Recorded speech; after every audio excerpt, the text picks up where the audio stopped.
The afternoon home buying seminar. We do this every Wednesday, 5 p.m. I'm Bill Gross, and I'm with my colleague, Patricia Castillo. And with a magic camera, we have our friend, Gustavo Segura. How you guys doing?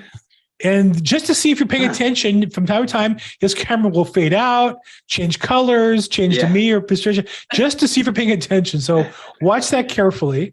We're glad to have you guys on. We do this every week, and it's about how to buy a house, whether your first one or buy your next one. Obviously, one of the factors affecting buying a house is interest rates. And whoa, Nelly, interest rates have been a lot of fun, huh, Gustavo? Yeah, definitely. In the last couple of weeks, I've been doing some calculations, and a lot of people have probably lost around $25,000-$30,000 in buying power, and it could be more depending on your loan amount, but around 500,000 or so, they're losing around that. So it's very important to make sure that you're pre-approved, and then you are checking with your lender over and over again, because that pre-approval is only as good as everything stays the same, and as rates change, then that pre-approval could go out the window. Well, it would last a month or two. Now you got to check it weekly. Yeah, exactly. Well, it also has to close in the right time, and so you got to make sure everybody's on board with all that, right? It's not so simple. Yeah, no, definitely. So it's something that I've been talking to more buyers. I've been, like you said, a weekly thing, twice a week, depending how active they are. Sending over the properties. Hey, how about this property? What does the rate look like? I'm going to make an offer on this. Here's the HOA fees. All those things that make the pre-approval process better. Yeah, I have buyers in escrow right now, and they're asking for extensions because they took their time, and now they're but your lock has to be closed in time too. You can't just play around with that. Yep, exactly right. And that's another thing too to remember is, when you have that lock period, you got to try to go for that extension. It's much better than to let it expire, because you never know where that new market rate is going to be at, and it's going to cost you more. Nice. Yeah, that would definitely, you're paying more out of pocket to have to start over, as opposed to just maybe paying a minimal fee for the rate lock. Yeah, exactly. And that minimal could be, $75 to $100 a day. So if you're going to be extending 4 or 5 days, you could be looking at $600 or so, $700. And it's a lot better than starting over and then you go 0.5% higher, or 3/8 higher. So definitely it's a bad situation that you're in because you have to extend, but it's a lot better you just extend it. Yeah, and it's it might be a difficult conversation to have with your client, because they may be excited that they were possibly qualified for a certain amount that was just getting them where they needed to be, and then maybe now they dropped, like you said, maybe 30,000 or so, and so that can put them into an entirely different bracket as far as what they, that can make the difference between maybe a single family or a condominium. Or something like that, as far as like downsizing what they're able to buy. And so it could be that difficult conversation you have to have with your client and let them know, if you're going to lock in this rate, this is how much your purchasing power has changed. But you can't really do anything about that because the rates change every day. Yeah. And that's exactly a scenario that I have on a San Diego property. They went from being able to get a single family starter home to now looking at condos, and it's unfortunate because the condo comes in with an HOA fee, which pushes the payment anyways up, but loan amount needs to be a little bit lower, and that's knocking them out of getting that single family home.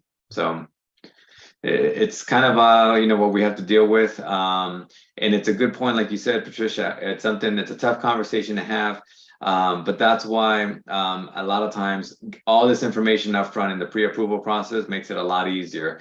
I tell the buyers, here's your pre-approval, but this is only as good as everything stays the same. If you go out and get a new car loan, if you get a new credit card, tomorrow the rate changes upward.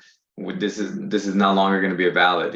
That's why there's no date on here unless you lock the rate. And a lot of people aren't doing that either. Yeah. Yeah. Well, I think a lot of it also is, just because rates went up, it doesn't mean you can't get concessions from the seller. Yeah. And I think the thing that people have to understand is everything is negotiable, right? It's not that you specifically have to ask for a concession, say for a crack in the foundation or cracks in the walls, because it's all a negotiation. And I think just like a buyer feels more pressure because he's paying more, she's paying more, or they're paying more for the property, the seller has to feel the same pressure. There's a little less demand. Now, there's a lag time between the two. And as agents, our job is to fill that gap.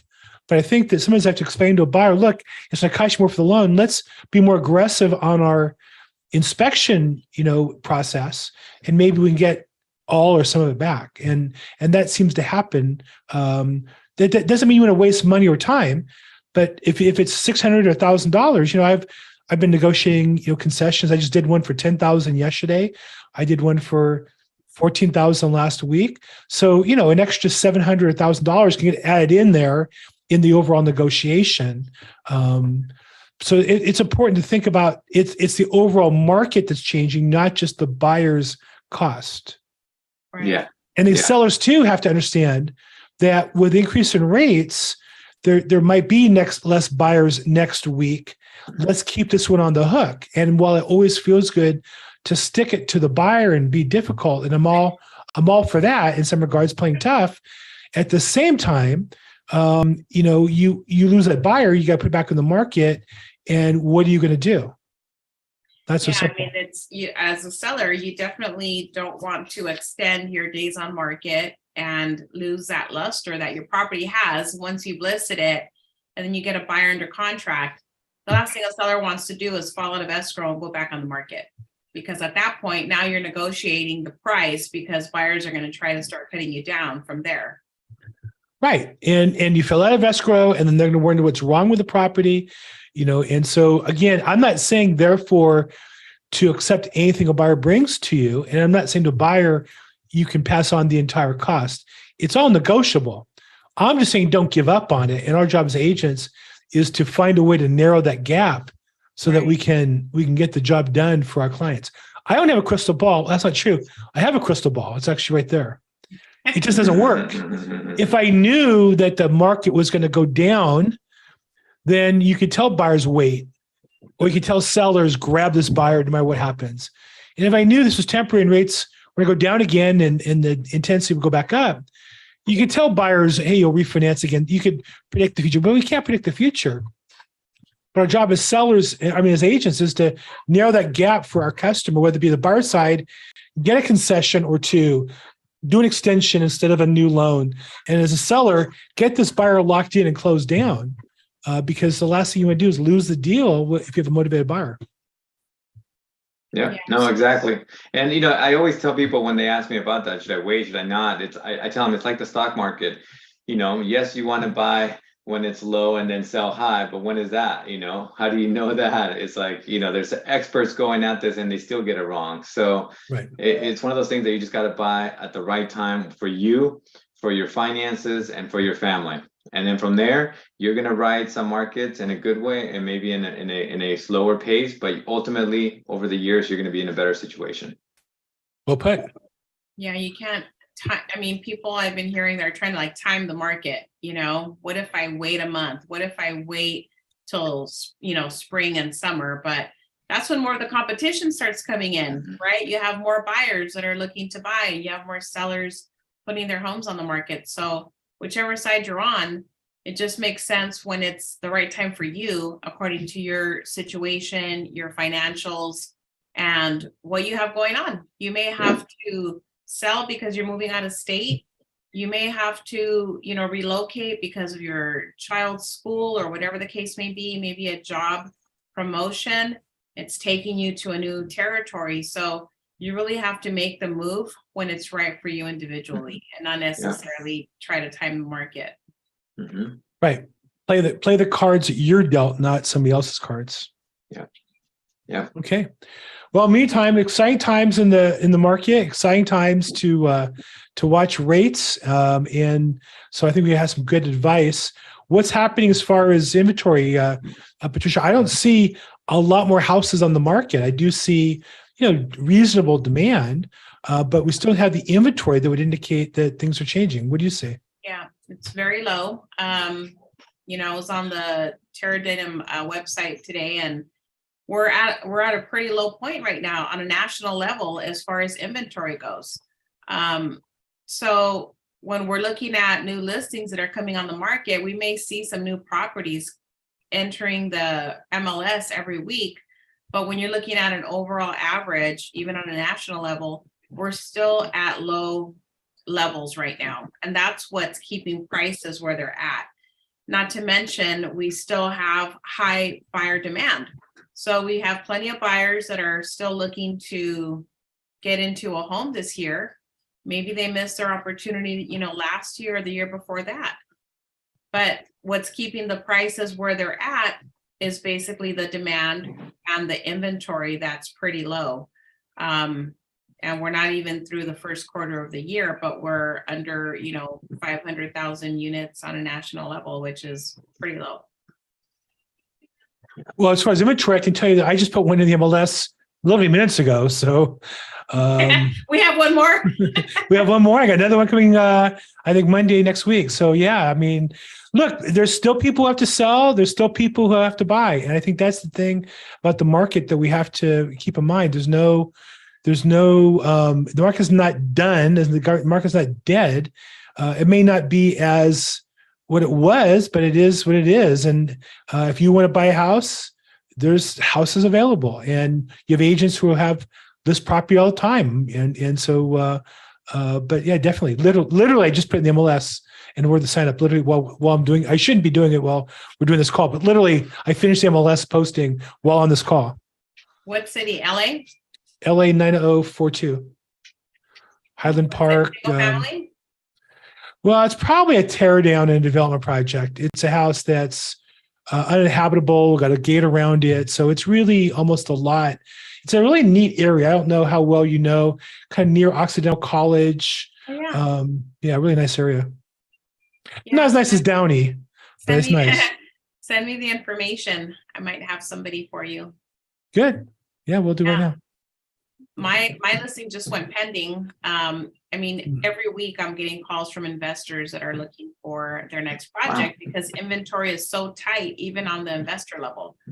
Whether they're looking for, buy and hold or fix and flip, the inventory is just tight for them as well. And these are cash buyers that we're talking about, but inventory is low overall. So the listing that I just actually changed the status on yesterday from active to pending, I had over 12 offers that were, cash, all over asking.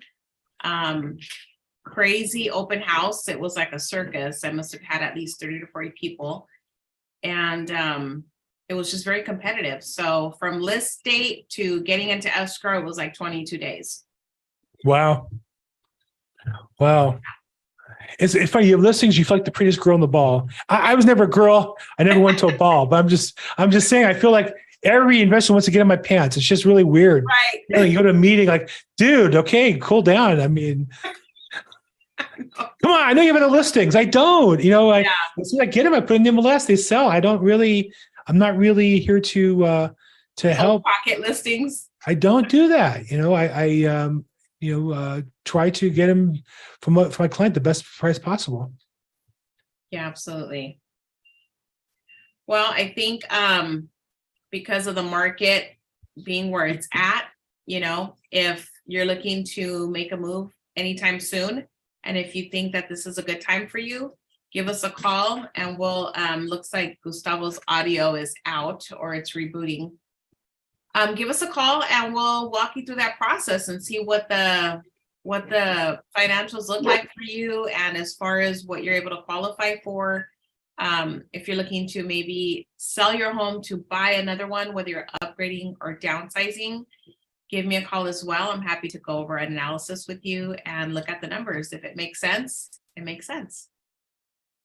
Fantastic. So if someone to reach you, Patricia, how would they get a hold of you? So the best way to reach me is my cell phone, which is 323-365-9909. Fantastic. And Gustavo is playing with his phone. He's really just doing all this to see if you're paying attention. He really is not. I'm back. Hi, how are you guys doing? No, you're just teasing us. I was like, I could hear you guys, but then I couldn't speak, and I was like, oh no, something's going on. But got to be back. Fantastic. And Gustavo, if someone want to get a hold of you, Sendero Home Loans, what's the best way to reach you? 714-334-4563. And Go ahead. oh, I was gonna say, I don't know if you guys have talked about the FHA mortgage insurance changing. Go ahead. No, we didn't mention it yet. No, we did. So, we're watching your computer. Yeah, so after March 20th, the mortgage insurance on FHAs are going down. So that is the monthly. So with FHA loans, you have two types of mortgage insurance. The first one being upfront, so it's 1.75%. But then there's a monthly, and that monthly could go anywhere from 0.8 all the way up to 1%. And that's the one that's changing. That's coming down to about 0.5 to 0.75. So what does that percentage mean, right? So if I just take a look at about a $525,000 loan, it could be a difference of about $130 or so. So monthly, you're going to have less mortgage insurance that's going to the government. So that's a good thing. It's $130. It's, maybe a week's worth of groceries or two, but it's better than nothing. Right. It's more like a full tank of gas. Yeah, exactly. It could be, but it's a lot better than what we have now, and hopefully that things will change a little bit where they also hopefully they reduce the upfront as well too, because right now, like I said, it's 1.75. Maybe they can bring that down as well. Right now, basically, they have extra money. A lot of people have been getting FHA loans. There's a lot more money coming into the government, so then they're going to go ahead and reduce that fee. Yeah, it's good to hear. I mean, that's going to help a lot of first-time home buyers that really rely on the FHA financing. Yes. To basically get them into a new home. So, that could be a new opportunity since the MIP is being reduced by 30 basis points. Yeah, I think so too. I think it's a great opportunity, and I know we're about to cut the webinar, but I was going to mention a question to you guys because I had this come up with a buyer that I pre-approved them, and they're thinking about not even using an agent. They're thinking about handling the whole process on their own.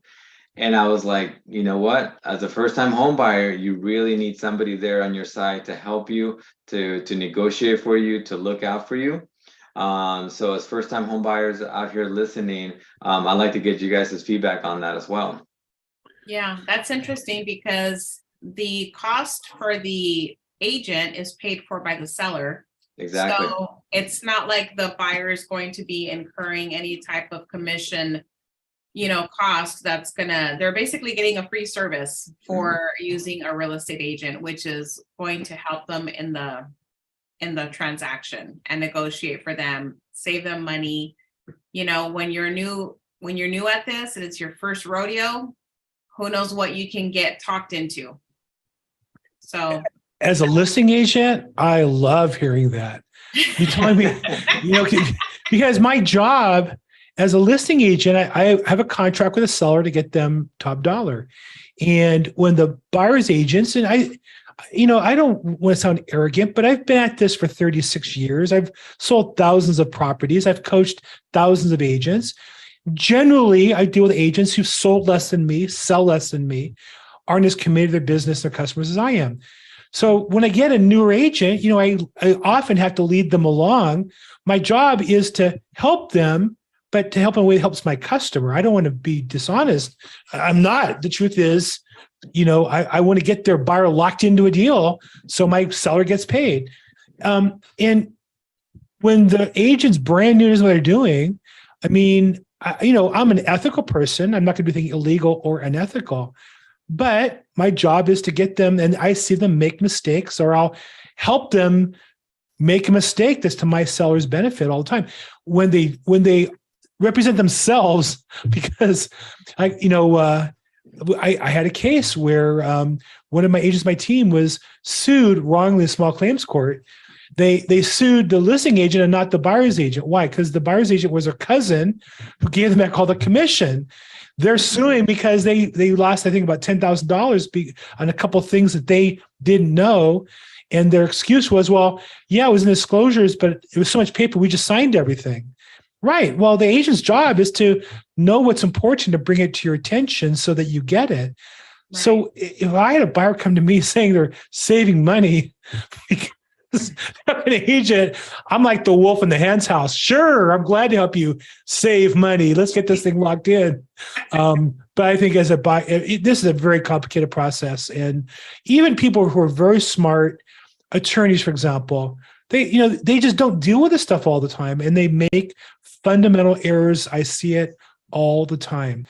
And so I would say, yes, saving money is better than having a bad or average, below average agent, but better get a great agent to support you. Get Patricia to support you as a buyer's agent. We did a deal. She had the buyer and I had the seller, and it was a little tough because she was a good advocate for her client. And even though we're friends and colleagues, her job is her job. My job is my job.